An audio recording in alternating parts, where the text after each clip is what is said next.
India voice, आपकी सोच, आपकी आवाज। नमस्कार, बहुत स्वागत है आपका और आप देख रहे हैं इंडिया वॉइस। मैं हूं आपके साथ आनंद विजय सिंह। श्री राम मंदिर निर्माण समिति के अध्यक्ष और तत्कालीन यूपी सरकार के सचिव नृपेंद्र मिश्र ने कार सेवकों पर गोली चलाने वाली घटना पर बड़ा बयान दिया है। नृपेंद्र मिश्र के मुताबिक ऐसे निर्णय लगभग 90% राजनीतिक होते हैं, जबकि 10% प्रशासनिक। उन्होंने कार सेवकों पर गोली कांड के समय मुलायम सिंह यादव की सरकार में प्रमुख सचिव रहने के सवाल पर कहा कि वो कल्याण सिंह के कार्यकाल में भी प्रमुख सचिव थे, लेकिन कल्याण सिंह सरकार के वक्त जब उन्हें स्पष्ट निर्देश दिया गया था कि कुछ भी हो जाए लेकिन अयोध्या में गोली नहीं चलेगी। देखिए ये रिपोर्ट। श्री राम मंदिर निर्माण समिति के अध्यक्ष और ट्रस्टी नृपेंद्र मिश्र ने कार सेवकों पर गोली चलाने वाली घटना पर बड़ा बयान दिया है। उनके मुताबिक ऐसे निर्णय लगभग 90% राजनीतिक होते हैं, जबकि 10% प्रशासनिक होते।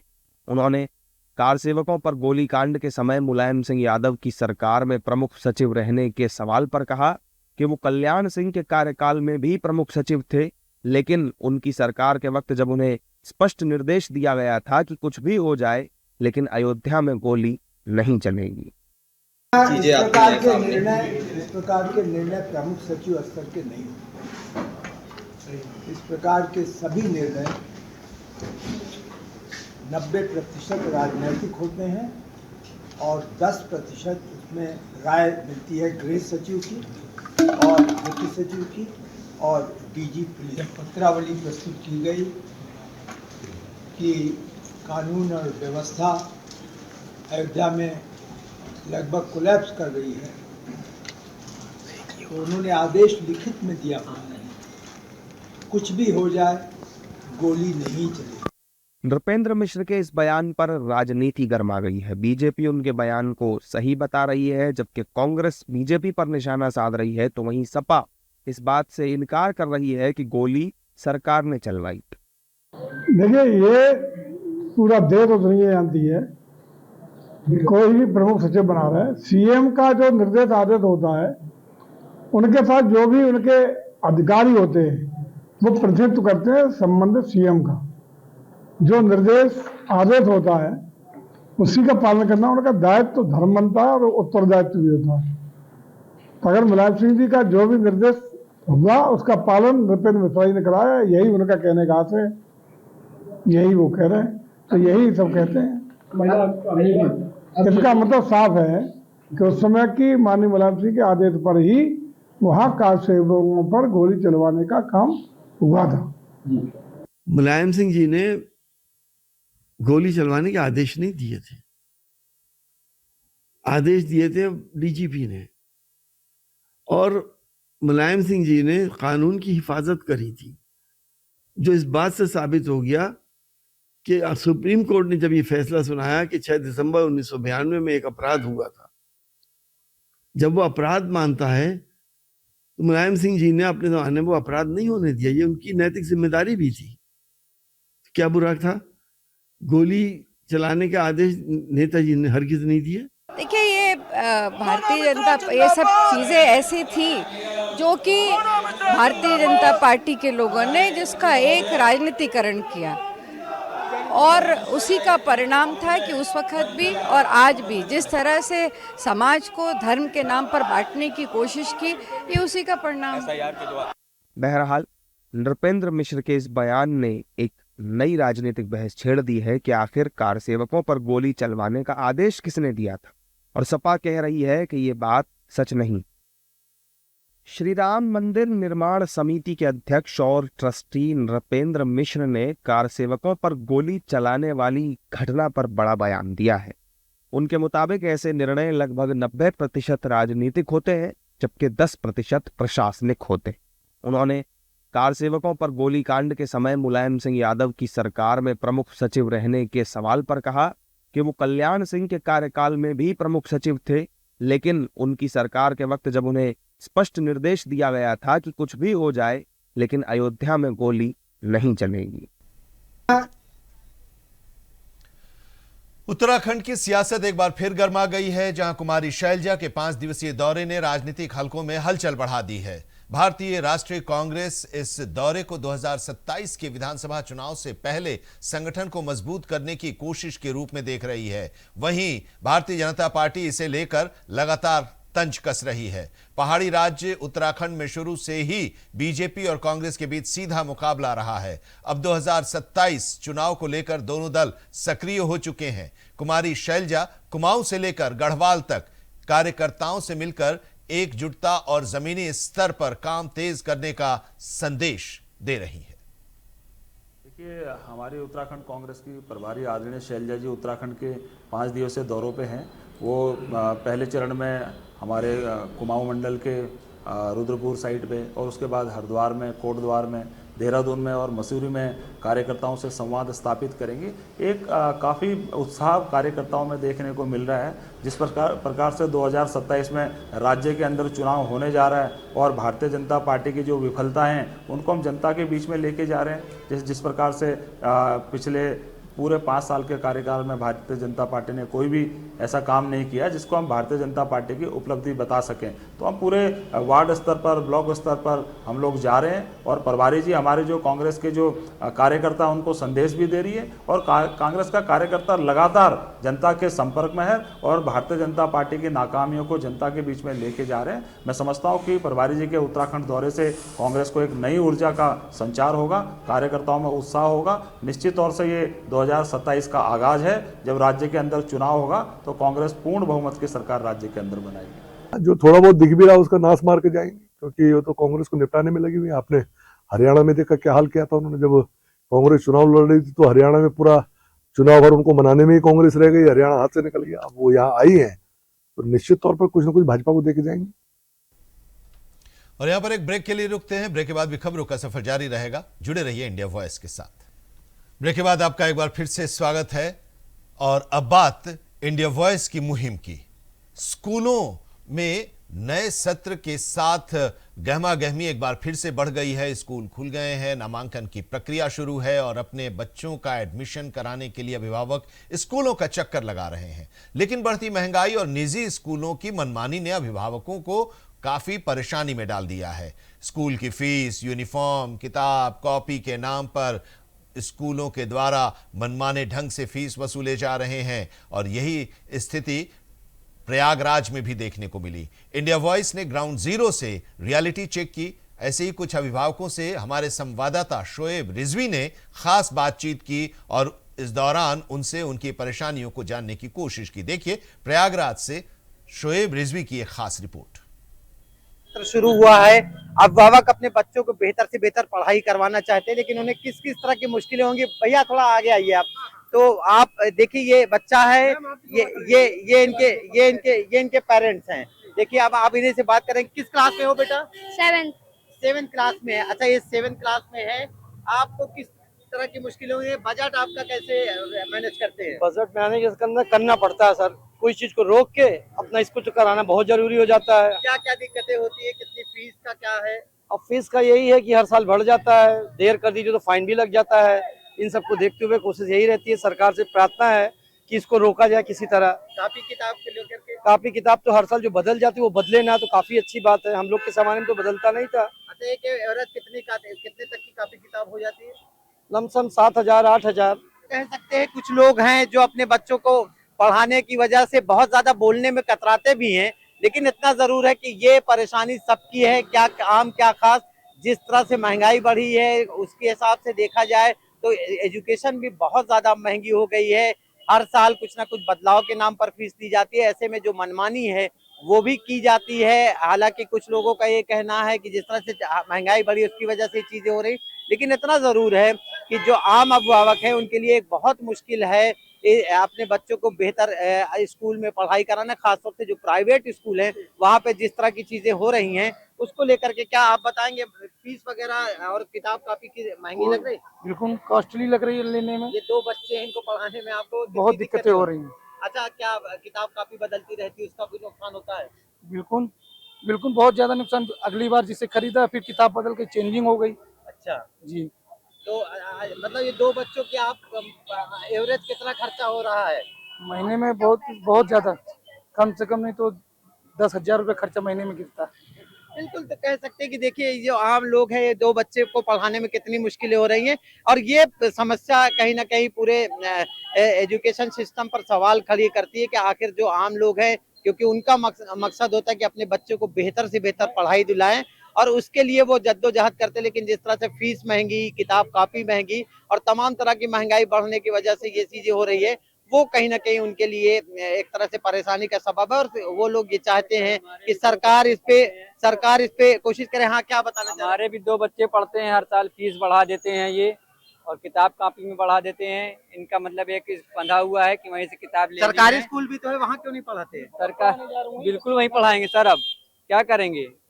बिल्कुल, देखिए कुछ हम लोग लोग ऐसा रिक्शा भी चला कहते के हैं पढ़ा रहे ना हैं। बिल्कुल पढ़ाएंगे, अब इनके यहाँ से हटाएंगे बिल्कुल। किताबें काफी हर समय कॉस्टली पड़ेंगी तो कहाँ करेंगे?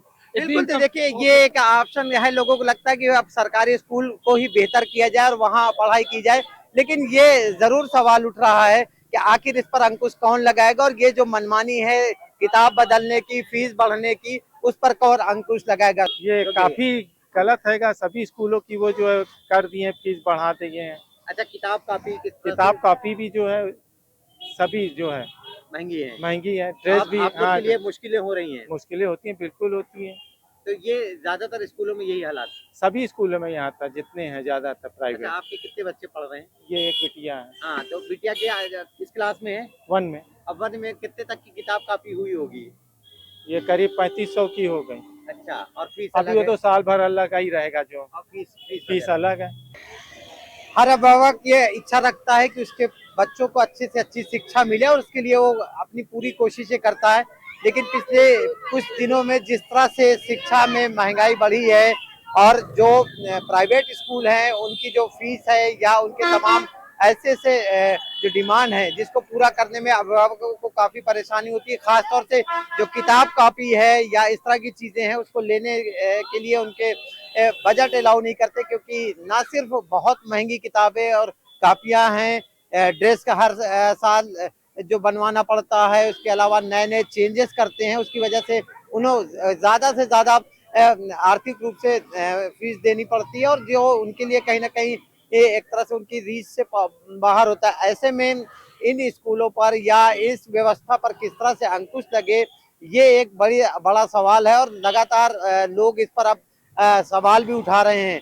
ऐसे में शिक्षा को हर बच्चों तक पहुंचाई जाए, ये तमाम कोशिशें सरकार की तरफ से भी की जा रही है, लेकिन जिस तरह से अब शिक्षा बहुत ज्यादा महंगी हुई है उसको लेकर के कहीं ना कहीं अब पहल करनी पड़ेगी और इस तरह की कोई व्यवस्था करनी पड़ेगी जिससे हर आम से खास लोगों तक शिक्षा आसानी से पहुंच सके और उन्हें एक कम बजट में ये तमाम शिक्षाएं मिल सकें। Shoaib Rizvi, India voice, Prayagraj. प्रयागराज में प्राइवेट स्कूलों में किताब कॉपी की खरीदारी में बढ़ती कमीशन खोरी भी एक बड़ी वजह है और इसी की वजह से अभिभावकों पर आर्थिक बोझ बढ़ रहा है।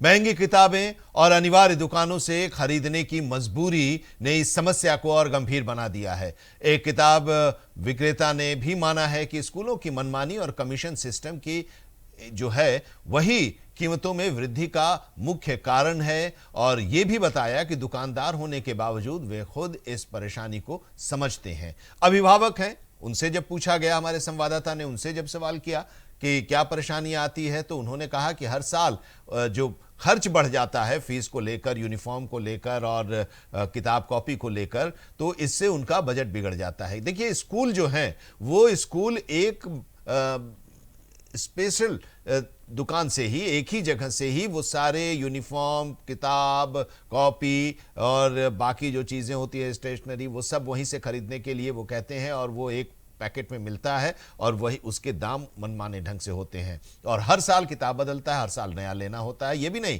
कि अगर 2 बच्चे हैं स्कूल में, एक ही स्कूल में उसके एक ही परिवार के 2 बच्चे हैं और तो वो बड़े भाई की पुस्तक का इस्तेमाल कर ले अगले साल, तो ये भी संभव नहीं है। नई किताब ही लेनी है, चाहे उसमें कोई बदलाव हो या नहीं हो। तो सभी ने, जो अभिभावक हैं, उन लोगों ने सरकार से अनुरोध किया है कि इस व्यवस्था पर नियंत्रण लगाया जाए और पारदर्शिता लाने की मांग की है। देखिए, हमारे संवाददाता शोएब रिजवी ने एक पुस्तक विक्रेता से बातचीत की और उनका क्या कहना है, जरा सुन लीजिए। जिस तरह से हम ये दिखाने की कोशिश कर रहे हैं कि किताब, कॉपी, ये सारी चीजें महंगी हुई हैं, और हर अभिभावक चाहता है कि बेहतर से बेहतर शिक्षा दिलाए। हम किताब कॉपी के ही दुकान पर इस वक्त मौजूद हैं और वो खुद क्या बताते हैं। भैया, जिस तरह से चीजें महंगी हुई हैं, हर बच्चे को एजुकेशन मिलनी चाहिए, लेकिन किताब कॉपी हर साल बदलना, महंगी होना, उसमें क्या दिक्कतें हैं? और आप देखिए, जो किताब कॉपियां हर साल बदल रही हैं, किताबें, ये तो नहीं होना चाहिए, बहुत गलत है। जो किताबों का कागज के कारण इतना महंगा होता जा रहा है, हम लोग खुद प्रभावित है भैया। छात्र खरीद नहीं पा रहा है, हाल ये है इस समय किताबों के। अच्छा, खासतौर से जो प्राइवेट स्कूल है उनमें जिस तरह से महंगी से महंगी किताबें दी जा रही हैं, क्या इतनी कास्ट आती है? आप तो इसके व्यवसायी भी हैं। हाँ, इतनी कॉस्ट इन किताबों की तो नहीं है, क्योंकि मैं भी इस लाइन से जुड़ा हूँ, पब्लिशिंग भी है किया है।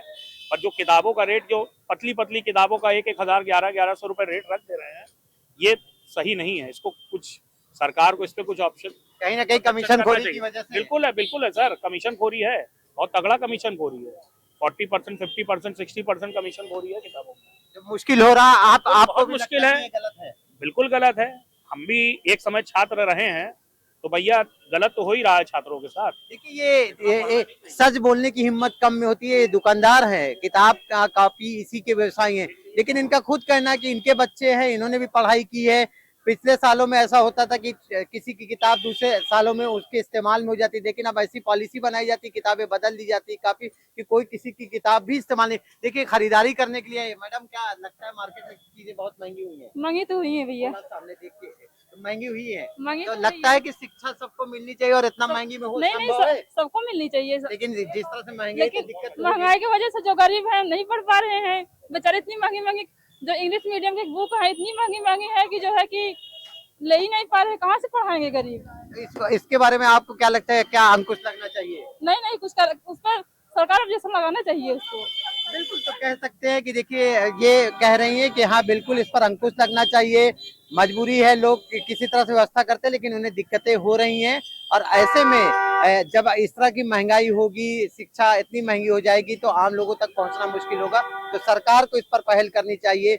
यही जो व्यवसायी हैं उनका भी कहना है कि सच यही है कि इस पर अंकुश लगना चाहिए, और जो पॉलिसी बना करके, मोनोपोली बना करके, कमीशन खोरी के चक्कर में महंगाई बढ़ाई जा रही है, उस पर कठोर कदम उठाने चाहिए, जिससे लोगों को सबक मिले और जो अभिभावक हैं उनको राहत मिले। Shoaib Rizvi, India voice, Prayagraj.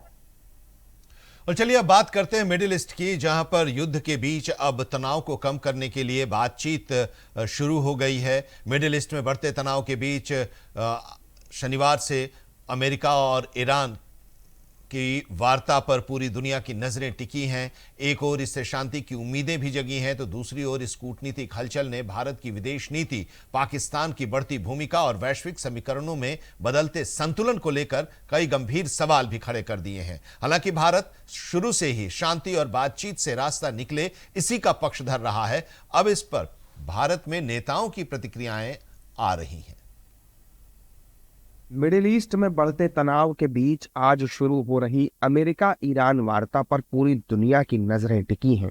एक ओर इससे शांति की उम्मीदें जगी हैं, तो दूसरी तरफ इस कूटनीतिक हलचल ने भारत की विदेश नीति, पाकिस्तान की बढ़ती भूमिका और वैश्विक समीकरणों में बदलते संतुलन को लेकर कई गंभीर सवाल खड़े कर दिए हैं। हालांकि भारत शुरू से ही शांति और बातचीत से रास्ता निकालने का पक्षधर रहा है। अब इस पर भारत में नेताओं की प्रतिक्रियाएं भी आ रही। 900 किलोमीटर के बॉर्डर है, सीमा है उन दोनों देश में, और करीब 4 करोड़ शिया पाकिस्तानी हैं। तो जैसे अंग्रेजी में कहते हैं, पाकिस्तान है स्किन इन द गेम। उनका जो इन्वॉल्वमेंट है अलग किस्म का है। अगर कल ईरान में बिल्कुल जिस किस्म के हमला ट्रंप साहब थ्रेटन कर रहा था, अगर ये हुआ तो रेफ्यूजीज कहाँ आ जाएंगे? उनके ही राज्य पाकिस्तान में आ जाएंगे। तो इसलिए पाकिस्तान का जो स्टेक है इस विषय पे हमसे अलग है। मैं इसमें कोई कंपटीशन नहीं देखता हूं पाकिस्तान के साथ। उनके यथार्थ अलग है, हमारे यथार्थ अलग है। हमारी सरकार, भारत की सरकार का क्या अस्तित्व है? भारत की सरकार को कुछ विश्व में करना है कि नहीं करना है? क्या हमारा अस्तित्व है विश्व में कि नहीं है? हम छूट भइये देशों को मौका दे दें कि वो आगे बढ़ चढ़ के ये कहें कि हम लोगों के बीच में बातचीत कराएंगे और मध्यस्थता करेंगे, तो हमारे लिए ये बड़ा एक बहुत कठिन और बड़ी कष्ट की एक परिस्थिति बन जाती है। हम तो ये चाहते थे कि ये बैठक दिल्ली में होनी चाहिए थी, इस रीजन का बहुत बड़ा देश है इंडिया, लेकिन हमारी जो कुटवाने वाली नीति थी, जिसे आप लोग कूटनीति कहते हैं, उसकी वजह से हम पीछे रह गए। शांति के लिए हम हमेशा अग्रसर होते हैं। आज वहां वार्ता हो रही है जो खुद आतंकवाद की जननी है, लेकिन फिर भी कोई भी कराए, हम सब यही चाहते हैं कि शांति हो। हमारा देश भी यही चाहता है कि शांति हो। इस्लामाबाद में जो ईरान और यूएस के दरमियान पीस टॉक्स हो रही हैं, उससे काफ़ी हम लोगों को उम्मीदें हैं कि उसका कोई पॉजिटिव रिजल्ट निकलना चाहिए, क्योंकि गल्फ वॉर से न सिर्फ ये कि उस रीजन के लिए बल्कि पूरी दुनिया उससे मुतासर हुई है, और एनर्जी सप्लाईज पर जो नेगेटिव असर पड़ा है उसके नतीजे में जो इन्फ्लेशन पूरी दुनिया में बढ़ा है, उससे सभी लोग वाकिफ़ हैं। तो इस टॉक्स का कोई फ्रूटफुल रिजल्ट निकलना इसलिए भी ज़रूरी है कि ये सिर्फ गल्फ रीजन के लिए नहीं बल्कि पूरी दुनिया के लिए फ़ायदेमंद है। जबकि एनडीए के नेता भी कह रहे हैं कि बातचीत इसलिए ज़रूरी है ताकि दुनिया में शांति हो सके। डोनाल्ड ट्रंप जो अमेरिका के राष्ट्रपति हैं, उनका कथन है ईरान के पास कोई विकल्प नहीं है। दूसरी ओर ईरान इस्लामाबाद से अपनी बातों को रख रहा है, दोनों हट पर अड़े हुए हैं, ये उनका मामला है। लेकिन दुनिया पश्चिम एशिया में इस संकट से निदान चाहती है। हठधर्मिता नहीं बल्कि सहमति की गुंजाइश बने, और इसका एकमात्र रास्ता है जो राष्ट्रपिता महात्मा गांधी ने दिया है, वो है विमर्श। विमर्श ही रास्ता है, दूसरा कोई विकल्प नहीं है। बहरहाल ये सिर्फ दो देशों की बातचीत नहीं बल्कि एक ऐसे दौर की शुरुआत हो सकती है जहां कूटनीति, शक्ति संतुलन और रणनीतिक फैसले तय करेंगे कि आने वाले समय में दुनिया किस दिशा में आगे बढ़ेगी। और इस वक्त की बड़ी खबर हम आपको बता दें, मथुरा में वृंदावन में जो नाव हादसा हुआ है जिसमें 11 लोगों की मौत हुई है और 5 लोग अभी भी लापता हैं, 8 लोग घायल हैं जिनका अस्पताल में इलाज चल रहा है। इस मामले में गिरफ्तारी हुई है, कार्रवाई शुरू हुई है और 2 लोगों को गिरफ्तार किया गया है। नाविक और ठेकेदार की लापरवाही से यह हादसा हुआ है और नाविक और ठेकेदार को गिरफ्तार किया गया है। तो पूरी घटना हम आपको बता दें कि मथुरा के थाना मांड क्षेत्र में केसी घाट के पास नाव हादसा हुआ जिसमें श्रद्धालु जो थे 34 श्रद्धालु ये उस नाव पर सवार थे, यमुना में गिर गए और उसमें से 11 लोगों की मौत हो गई। ये सभी लोग पंजाब के लोग थे, वृंदावन से देवरावा बाबा आश्रम के लिए जा रहे थे। नाव और पैंटून पुल की टक्कर हुई जिसमें नाव पलट गई। हादसे में 11 लोगों की मौत हुई, 8 लोग घायल हुए हैं जो अस्पताल में भर्ती हैं, इलाज चल रहा है। 10 लोगों को सुरक्षित बचाया गया, 5 लोग लापता अभी भी हैं जिनकी तलाश की जा रही है। एनडीआरएफ, एसडीआरएफ और पीएससी की टीमें जुटी हुई हैं, आर्मी की भी मदद ली जा रही है। जांच में नाविक पप्पू और ठेकेदार नारायण शर्मा की लापरवाही सामने आई है। 2 लोगों की लापरवाही सामने आई है, नारायण पप्पू और ठेकेदार नारायण शर्मा, और इनको गिरफ्तार किया गया है। बीएनएस की धारा 105 के तहत जेल भेज दिया गया है।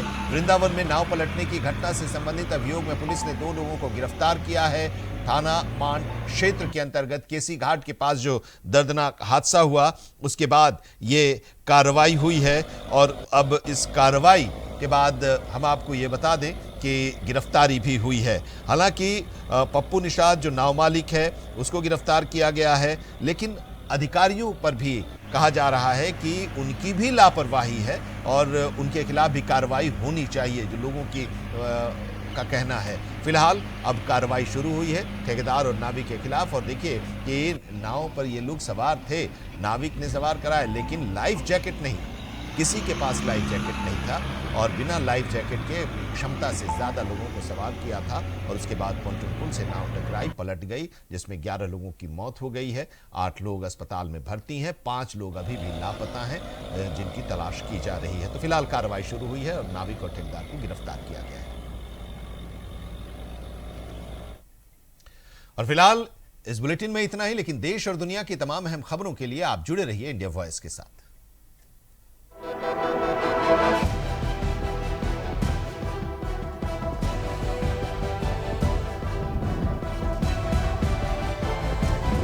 इंडिया वॉइस, आपकी सोच, आपकी आवाज।